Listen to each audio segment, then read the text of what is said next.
Hello nursing officers, welcome back to my channel Punjab nursing officers. So अज आप गल करांगे कुछ इंपोर्टेंट MCQs ਜਿਹੜੇ कि BFUHS ਤੇ PGI ਚੰਡੀਗੜ੍ਹ ਲਈ ਇੰਪੋਰਟੈਂਟ ਨੇ। ਸੋ ਚੱਲਦੇ ਆਪਾਂ ਫਰਸਟ ਕੁਐਸਚਨ ਦੇ ਨਾਲ। When did the mental health bill became the mental health act? Question ਕੀ ਕਹਿ ਰਿਹਾ ਕਿ ਜੋ mental health bills ਨੇ ਉਹ ਕਦੋਂ mental health act ਬਣੇ। Option A in the year 1912, option B in the year 1985, option C in the year 1987, option D 1990। जो ਮੈਂਟਲ ਹੈਲਥ ਬਿੱਲ ਸੀਗੇ ਉਹ 2013 ਵਿੱਚ ਇੰਟਰੋਡਿਊਸ ਕੀਤੇ ਗਏ ਸੀ ਰਾਜ ਸਭਾ 'ਚ ਤੇ ਇਹ ਮੈਂਟਲ ਹੈਲਥ ਐਕਟ ਕਦੋਂ ਬਣਿਆ 1987। Option C is the right answer। सो ਇਸ 'ਚ ਇੱਕ ਹੋਰ ਕੁਐਸਚਨ ਬਣਦਾ ਹੈ ਜੋ ਮੈਂਟਲ ਹੈਲਥ ਐਕਟ ਹੈ ਉਹ 1987 ਚ ਬਣਿਆ ਤੇ ਮੈਂਟਲ ਹੈਲਥ ਕੇਅਰ ਐਕਟ ਉਹ 2017 ਚ ਬਣਿਆ।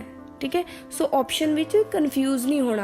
जो मैंटल हेल्थ एक्ट है वो 1987 ते mental health care act 2017। So चलते आपां नेक्स्ट क्वेश्चन दी तरफ। A freshly prepared ORS solution should be used within option A 24 hours, option B 48 hours, option C 12 hours, option D 6 hours. So ORS है कि oral rehydration solution है जिसनों आपां use करते हैं डायरिया विच to treat dehydration. So जो fresh prepared ORS है उसਨੂੰ ਆਪਾਂ 24 ਆਵਰਸ ਲਈ ਯੂਜ਼ ਕਰ ਸਕਦੇ ਹਾਂ। Option A is right answer. ਆਪਾਂ ਪ੍ਰਿਪੇਅਰ ਕਿਵੇਂ ਕਰਨਾ ਹੈ, ਜੋ ORS ਦਾ ਪੈਕੇਟ ਹੈ ਉਸਨੂੰ ਆਪਾਂ 1 ਲੀਟਰ ਦੀ ਬੋਤਲ ਵਿੱਚ ਪ੍ਰਿਪੇਅਰ ਕਰਨਾ ਹੈ। ਇਨ ਕੇਸ ਅਗਰ ਆਪਾਂ ਬੱਚੇ ਨੂੰ ORS ਦੇ ਰਹੇ ਹਾਂ ਉਸਦੀ ਇਨਟੇਕ ਇੰਨੀ ਜ਼ਿਆਦਾ ਨਹੀਂ ਹੈ, ਅਗਰ 24 ਆਵਰਸ ਤੋਂ ਬਾਅਦ ਵੀ ਸਾਡੇ ਕੋਲ ਸੋਲੂਸ਼ਨ ਬਚਦਾ ਹੈ ਤਾਂ ਅਸੀਂ ਉਸਨੂੰ ਡਿਸਕਾਰਡ ਕਰਨਾ ਹੈ। ਦੈਨ ਨੈਕਸਟ 24 ਆਵਰਸ ਤੋਂ ਬਾਅਦ ਆਪਾਂ ਪ੍ਰਿਪੇਅਰ ਕਰਨਾ ਹੈ ਫਰੈਸ਼ ORS ਸੋਲੂਸ਼ਨ। ਇਸ ਵਿੱਚ ਹੋਰ ਵੀ ਇੰਪੋਰਟੈਂਟ ਕੁਐਸਚਨ ਨੇ। ਬੇਸਿਕਲੀ 4 ਟਾਈਪਸ ਦੇ ORS ਯੂਜ਼ ਕਰਦੇ ਆ। ਐਗਜ਼ਾਮੀਨਰ ਤੁਹਾਨੂੰ ਇਹ ਵੀ ਪੁੱਛ ਸਕਦਾ ਹੈ ਟਾਈਪਸ ਆਫ ORS। 4 ਟਾਈਪਸ ਦੇ ਹੁੰਦੇ ਨੇ। ਸੋਡੀਅਮ ਬਾਈਕਾਰਬੋਨੇਟ ਬੇਸ,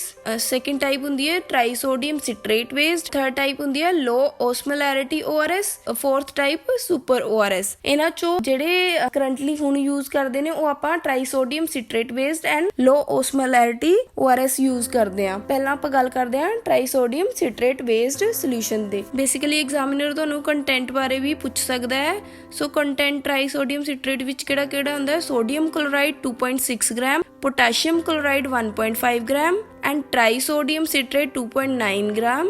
ग्लूकोज कितना होता है 13.5 ग्राम। सो टोटल इसकी कंपोजिशन कितनी होती है 20.5। सो हुण चलते हैं जेड़ा लो ओस्मोलैरिटी ORS सॉल्यूशन। जेड़ा लो ओस्मोलैरिटी ORS सॉल्यूशन है और 2004 विच रिकमेंड किया सी WHO ने इन इंडिया। इसकी ओस्मोलैरिटी कितनी होती है 245। इस विच आपां कंसनट्रेशन यूज करते हैं। सोडियम की कंसनट्रेशन कितनी होती है 75 मिलीमोल पर litre and glucose anhydrase the 75 millimole पर लीटर, क्लोराइड दी 65 मिलीमोल पर लीटर, पोटेशियम 20 मिलीमोल पर litre and trisodium citrate 10 millimole पर लीटर। सो ਆਪਾਂ ਇਹਨਾਂ ਨੂੰ ਐਡ ਕਰਦੇ ਆਂ ਤਾਂ 245 ਓਸਮੋਲੈਰਿਟੀ ਆਂਦੀ ਹੈ। ਸੋ ਇਹ ਬਹੁਤ ਇੰਪੋਰਟੈਂਟ ਹੈ। ਕਈ ਵਾਰ ਐਗਜ਼ਾਮੀਨਰ ਤੁਹਾਨੂੰ ਕੰਟੈਂਟ ਵੀ ਪੁੱਛ ਲੈਂਦਾ ਹੈ, ਇਹਨਾਂ ਦੇ ਕੰਟੈਂਟ ਦੱਸੋ ORS ਦਾ ਕੰਟੈਂਟ ਇਹਨਾਂ ਵਿੱਚੋਂ ਕਿਹੜਾ ਨਹੀਂ ਹੈ। ਸੋ ਇਹਨਾਂ ਦੇ ਨਾਮ ਪ੍ਰੋਪਰਲੀ ਯਾਦ ਰੱਖਣੇ ਨੇ। ਹੁਣ ਚੱਲਦੇ ਆਪਾਂ ਨੈਕਸਟ ਕੁਐਸਚਨ ਦੀ ਤਰफ।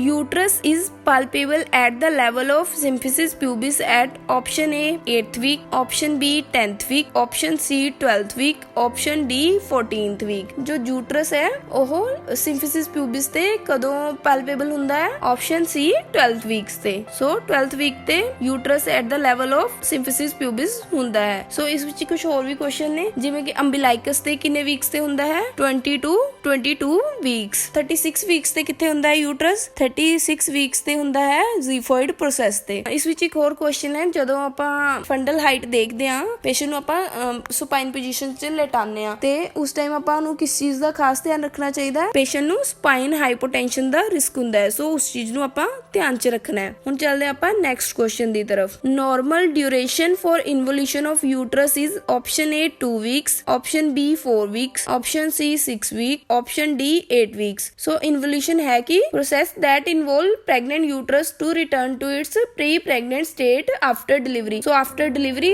जो pregnant uterus है वो pre-pregnant stage ਵਿੱਚ ਆਂਦਾ ਹੈ। so ਉਸ process ਨੂੰ ਕੀ ਕਹਿੰਦੇ ਆਪਾਂ involution ਕਹਿੰਦੇ ਆ। generally involution ਕਿੰਨੇ ਟਾਈਮ ਤੇ complete ਹੋ ਜਾਂਦੀ ਹੈ? option C 6 weeks ਤੇ examiner ਤੁਹਾਨੂੰ ਇਹ ਵੀ ਪੁੱਛ ਸਕਦਾ ਹੈ ਕਿ per day ਕਿੰਨੀ involution ਹੁੰਦੀ ਹੈ। per day 1 to 1.5 centimeter per day involute ਹੁੰਦਾ ਹੈ uterus।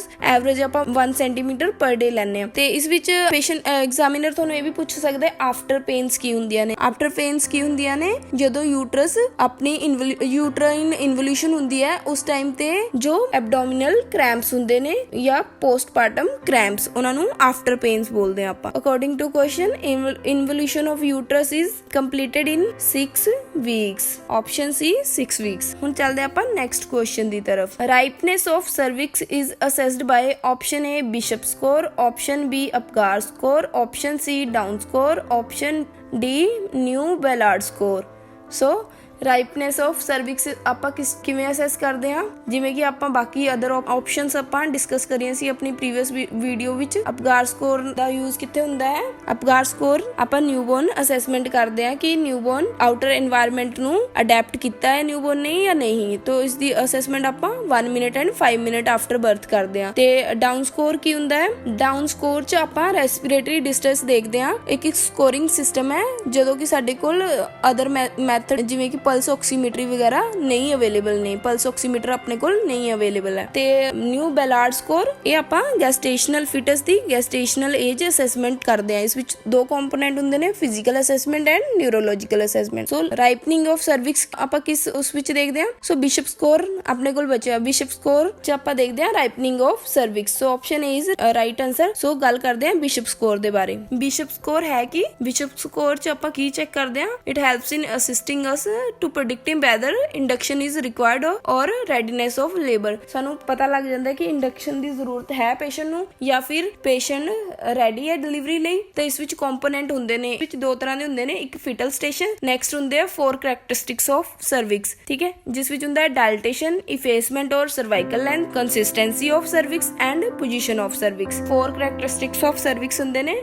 dilatation, effacement, consistency and position of cervix। So total score ਇਸ ਵਿੱਚ 13 ਹੁੰਦਾ ਹੈ। ਅਗਰ more than 9 ਹੈ then patient is ready for delivery। ਅਗਰ less than 5 ਹੈ then unfavorable conditions। So ਚੱਲਦੇ ਹਾਂ ਇਸ ਦੇ ਕੰਪੋਨੈਂਟ ਤੇ। ਇਸ ਵਿੱਚ total score 13 ਹੁੰਦਾ ਹੈ। ਆਪਾਂ ਸਕੋਰਿੰਗ ਦੇਖਦੇ ਹਾਂ ਜਿਵੇਂ ਕਿ ਤੁਹਾਨੂੰ ਫਿਗਰ ਵਿੱਚ ਦੱਸਿਆ ਗਿਆ ਹੈ 0 1 2 3। ਪਹਿਲਾ ਕੰਪੋਨੈਂਟ ਹੈ ਸਰਵਾਈਕਲ ਡਾਇਲੇਟੇਸ਼ਨ। ਅਗਰ ਉਸ ਕਲੋਜ਼ ਹੈ then ਆਪਾਂ 0 ਸਕੋਰ ਦਵਾਂਗੇ। ਅਗਰ 1 to 2 ਸੈਂਟੀਮੀਟਰ ਡਾਇਲੇਟਡ ਹੈ then 1 ਸਕੋਰ। ਅਗਰ 3 to 4 ਸੈਂਟੀਮੀਟਰ ਡਾਇਲੇਟਡ ਹੈ 2 ਸਕੋਰ। ਮੋਰ ਦੈਨ 5 ਸੈਂਟੀਮੀਟਰ ਹੈ then 3 ਸਕੋਰ। ਨੈਕਸਟ ਆਪਾਂ ਦੇਖਦੇ ਹਾਂ ਸਰਵਾਈਕਲ ਇਫੇਸਮੈਂਟ, ਜਿਸ ਨੂੰ ਆਪਾਂ ਸਰਵਾਈਕਲ ਲੈਂਥ ਬੋਲਦੇ ਹਾਂ। ਜਨਰਲੀ ਜੋ ਲੈਂਥ ਹੁੰਦੀ ਹੈ 2.5 to 3 ਸੈਂਟੀਮੀਟਰ ਹੁੰਦੀ ਹੈ। ਅਗਰ cervical length more than 2 centimetre ਹੈ then 0 ਸਕੋਰ। ਅਗਰ cervical length 2 to 1 centimeter है then 1 score। अगर cervical length 1 to 0.5 centimeter है 2 score। if less than 0.5 centimeter then complete effacement है 3 score ਦਵਾਂਗੇ। नेक्स्ट है cervix ਦੀ पोजीशन। ਇਸ ਵਿੱਚ score 2 तक ही ਹੁੰਦਾ ਹੈ। ਪਹਿਲਾ cervix अगर posterior है 0 score, midline और central है 1 score, anterior है 2 score। नेक्स्ट है cervical consistency। consistency means hardness और सॉफ्टनेस। अगर द सर्विक्स हार्ड है, फर्म है then 0 स्कोर। अगर मीडियम है then 1 स्कोर। अगर सॉफ्ट है 2 ਸਕੋਰ। ਨੈਕਸਟ ਦੇਖਦੇ ਹਾਂ ਆਪਾਂ ਫਿਟਲ ਹੈਡ ਸਟੇਸ਼ਨ। ਸਟੇਸ਼ਨ ਆਪਾਂ ਕਿਵੇਂ ਦੇਖਦੇ ਹਾਂ? ਇਸ਼ੀਅਲ ਸਪਾਈਨ ਤੋਂ ਆਪਾਂ ਅੰਦਾਜ਼ਾ ਲਗਾਉਂਦੇ ਹਾਂ। ਠੀਕ ਹੈ, ਇਸ਼ੀਅਲ ਸਪਾਈਨ ਤੇ ਜੇਕਰ ਹੈਡ ਹੁੰਦਾ ਹੈ ਤਾਂ ਆਪਾਂ 0 ਸਟੇਸ਼ਨ ਬੋਲਦੇ ਹਾਂ। ਅਗਰ ਇਸ਼ੀਅਲ ਸਪਾਈਨ ਤੋਂ ਉੱਪਰ ਹੈ 1 ਸੈਂਟੀਮੀਟਰ ਉੱਪਰ ਹੈ then -1 ਸਟੇਸ਼ਨ। ਅਗਰ 2 ਸੈਂਟੀਮੀਟਰ ਉੱਪਰ ਹੈ then -2 ਸਟੇਸ਼ਨ। 3 ਸੈਂਟੀਮੀਟਰ ਉੱਪਰ ਹੈ then -3 ਸਟੇਸ਼ਨ। ਸਿਮਿਲਰਲੀ ਅਗਰ ਬਿਲੋ ਹੈ 1 ਸੈਂਟੀਮੀਟਰ ਬਿਲੋ ਇਸ਼ੀਅਲ ਸਪਾइन then +1 ਸਟੇਸ਼ਨ। ਅਗਰ 2 ਸੈਂਟੀਮੀਟਰ ਬਿਲੋ ਹੈ +2। ਸਿਮਿਲਰਲੀ 3 ਸੈਂਟੀਮੀਟਰ ਬਿਲੋ ਹੈ then +3 ਸਟੇਸ਼ਨ। ਸੋ ਸਟੇਸ਼ਨ ਨੂੰ ਆਪਾਂ ਬਿਸ਼ਪ ਸਕੋਰ ਚ ਕਿਵੇਂ ਦੇਖਦੇ ਹਾਂ? ਅਗਰ ਤਾਂ ਸਟੇਸ਼ਨ -3 ਤੇ ਹੈ then 0 ਸਕੋਰ। ਅਗਰ ਸਟੇਸ਼ਨ -2 ਸੈਂਟੀਮੀਟਰ ਤੇ ਹੈ 1 ਸਕੋਰ। ਅਗਰ ਸਟੇਸ਼ਨ -1 ਔਰ 0 ਦੇ ਵਿੱਚ ਹੈ then 2 ਸਕੋਰ। ਅਗਰ ਸਟੇਸ਼ਨ +1 ਔਰ +2 ਦੇ ਵਿੱਚ ਹੈ then 3 ਸਕੋਰ। ਸੋ ਟੋਟਲ ਸਕੋਰ ਆਪਣਾ 13 ਹੁੰਦਾ ਹੈ, ਜਿਸ ਵਿੱਚ ਜਿਹੜੇ ਕਿ 3 ਕੰਪੋਨੈਂਟ ਹੈ ਉਹਨਾਂ 'ਚ ਮੈਕਸਿਮਮ ਸਕੋਰ 3 ਹੁੰਦਾ ਹੈ ਤੇ ਜਿਹੜੇ 2 ਕੰਪੋਨੈਂਟਸ ਨੇ ਜਿਵੇਂ ਕਿ ਸਰਵਿਕਸ ਦੀ ਪੋਜੀਸ਼ਨ ਔਰ ਸਰਵਿਕਸ ਦੀ ਕੰਸਿਸਟੈਂਸੀ ਉਹਨਾਂ ਵਿੱਚ ਮੈਕਸਿਮਮ ਸਕੋਰ 2 ਹੁੰਦਾ ਹੈ। ਸੋ ਟੋਟਲ ਸਕੋਰ ਆਪਣਾ 13 ਹੈ। ਸੋ ਐਗਜ਼ਾਮੀਨਰ ਤੁਹਾਨੂੰ ਇਹ ਵੀ ਪੁੱਛ ਸਕਦਾ ਹੈ ਕਿ ਬਿਸ਼ਪ ਸਕੋਰ ਦਾ ਟੋਟਲ ਸਕੋਰ ਕਿੰਨਾ ਹੁੰਦਾ ਹੈ? 13। ਆਈ ਹੋਪ ਤੁਹਾਨੂੰ ਸਾਰਾ ਟੌਪਿਕ ਸਮਝ ਆ ਗਿਆ ਹੋਵੇਗਾ। ਇਹ topic exam point of view ਨਾਲ ਬਹੁਤ ਇੰਪੋਰਟੈਂਟ ਹੈ। ਇਸ ਟੌਪਿਕ ਨੂੰ ਅੱਛੀ ਤਰ੍ਹਾਂ ਤਿਆਰੀ ਕਰੋ। ਸੋ ਮਿਲਾਂਗੇ ਆਪਣੀ ਨੈਕਸਟ ਇਨਫੋਰਮੇਟਿਵ ਵੀਡੀਓ ਵਿੱਚ। ਚੈਨਲ ਸਬਸਕ੍ਰਾਈਬ ਕਰੋ, ਲਾਈਕ ਕਰੋ, ਸ਼ੇਅਰ ਕਰੋ, ਕਮੈਂਟ ਕਰੋ। Thank you.